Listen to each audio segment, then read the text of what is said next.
Pray for Nottingham Forest because we are back. Robert Sanchez in goal, Gusto, Chalobah, Tosin, Cucurella. Who is forward against that world-class defence? Oh my goodness. Caicedo, Lavio, Palmer, Enzo.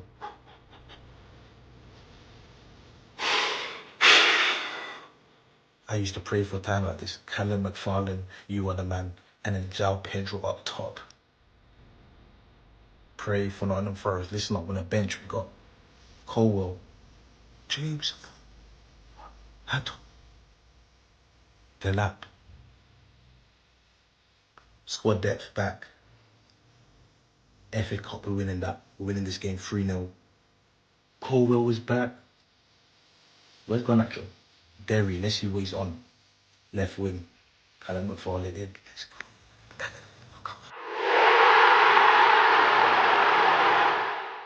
That is full time, and that is the worst performance of the season. Again, I'm sorry. I know the Brighton one was 3-0. I know we scored at the end, but with the context applied, that is the worst performance of the season. And I'm sorry, I'm not negotiating.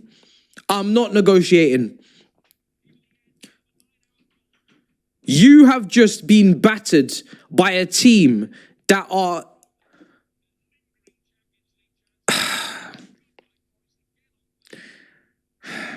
They are literally only just now out of relegation. Out of the relegation conversation. They played their second string team.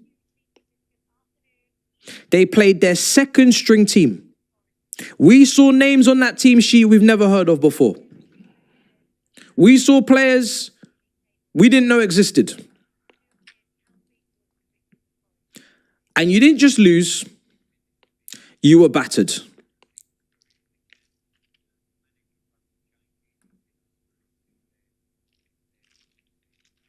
Look at that team. I didn't know who Abot was before this game. I didn't know who Abot was. Now, big up Abot because Abot went off with a concussion, so I hope Abot is well. I didn't know who Abot was. I don't know who Jar is. Who is Jar? Morato, looking like B-Tech Morata, but with an O at the end, sounding like some motor business, some car insurance business, maybe Morato. Who is that? Neto, but with a Z at the end. Nets, sounded like some basketball team in America. Nets. We know McAtee because we were linked. We know Dominguez. Sounds like a great holiday destination. Yates, we know Yates. Bakwa, I didn't know this brother. We know Jesus. But, boy, they're saying this Ja Rule back there. I don't know. I'm perplexed.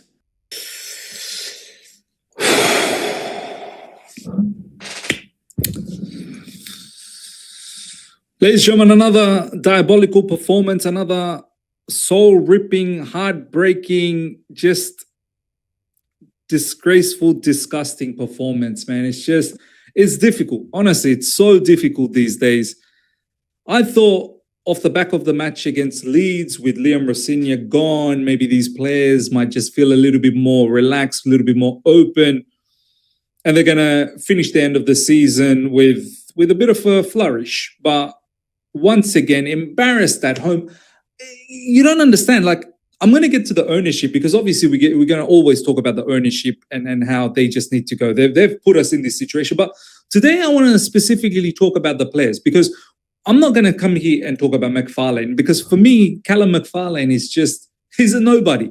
Like, I've been saying it for the past God knows how many videos since he's taken over as an interim, that Callum McFarlane, there's no point in talking about him. For me, he's not really producing some sort of tactical, master plan for these players. The players are controlling the show now. Callum McFarlane is just a supporting act. He's just the supporting stuff. He just makes sure that these players are training well, whatever support they need on the side, he'll provide. But he's not going out there and giving all of these players tactical advice. No, he's not. He's not even picking the team.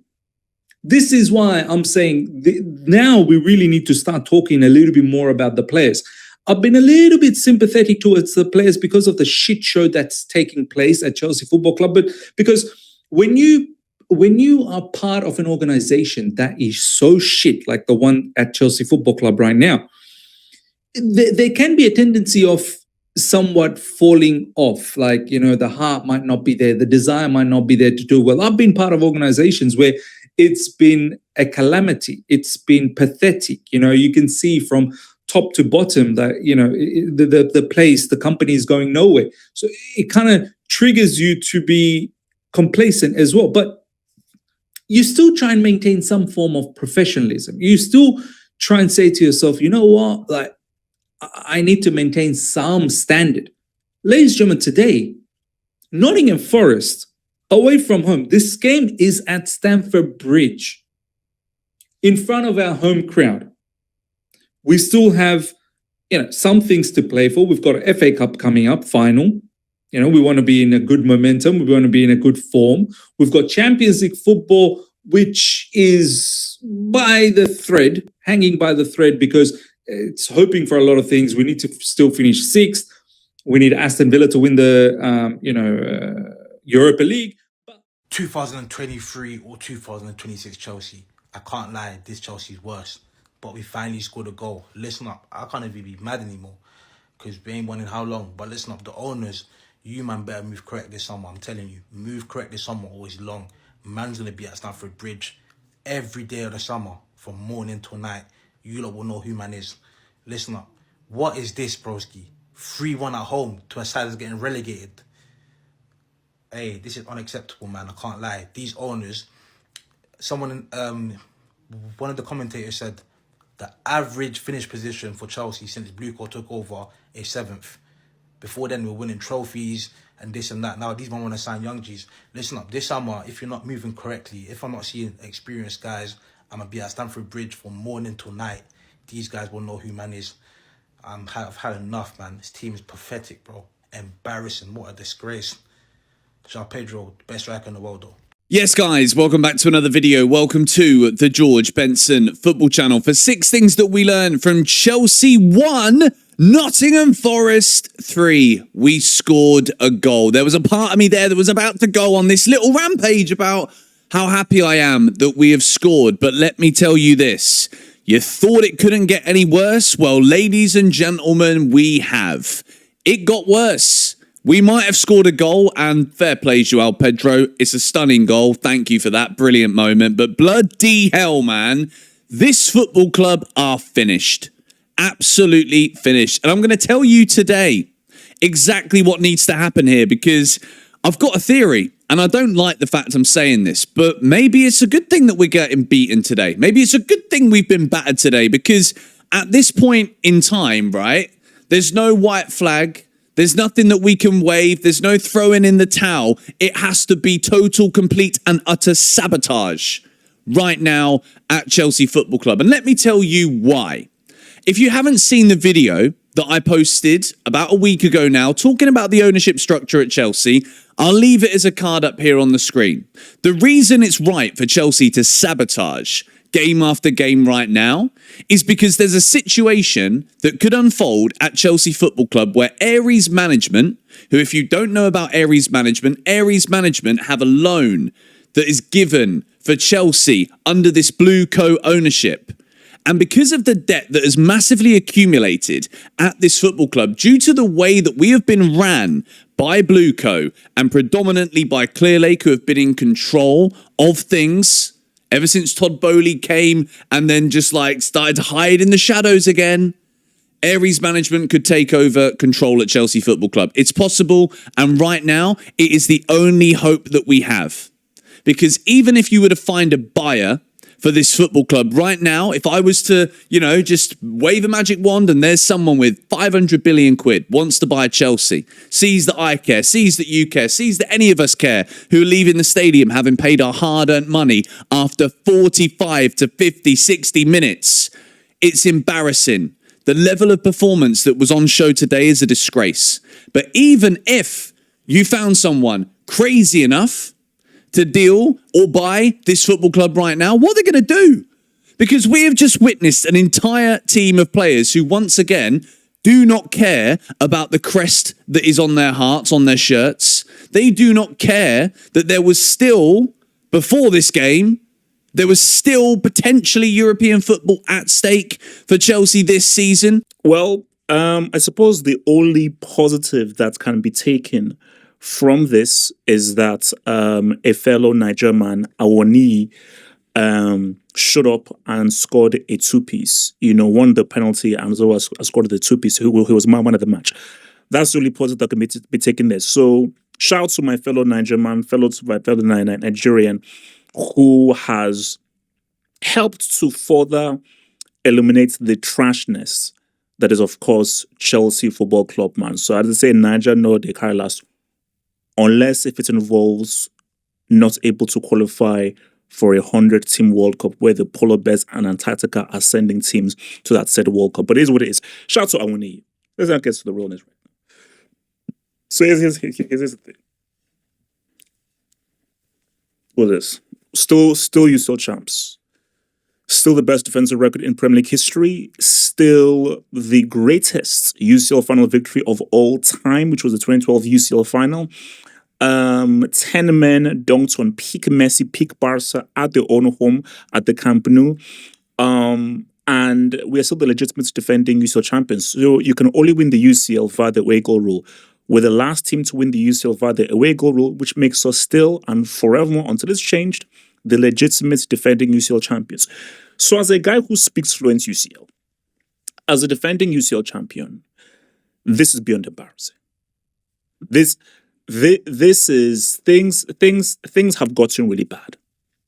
Things have gotten really bad right now. And you see, this is not even about shouting or going crazy. No, this is just about, we're living in the reality now. The reality is Chelsea are finished. As a viable, serious football club, we are done. And as I've been saying again, I'm trying to preach to people. You're going to the games. You're buying the tickets. You're buying the merch. Okay.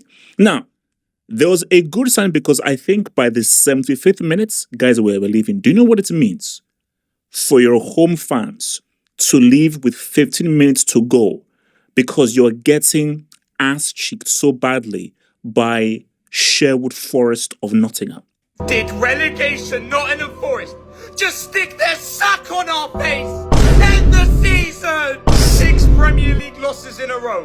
The last time Chelsea won in the Premier League, Arsenal was still on for a quadruple. Chelsea is the Bonnie Blue of the Premier League.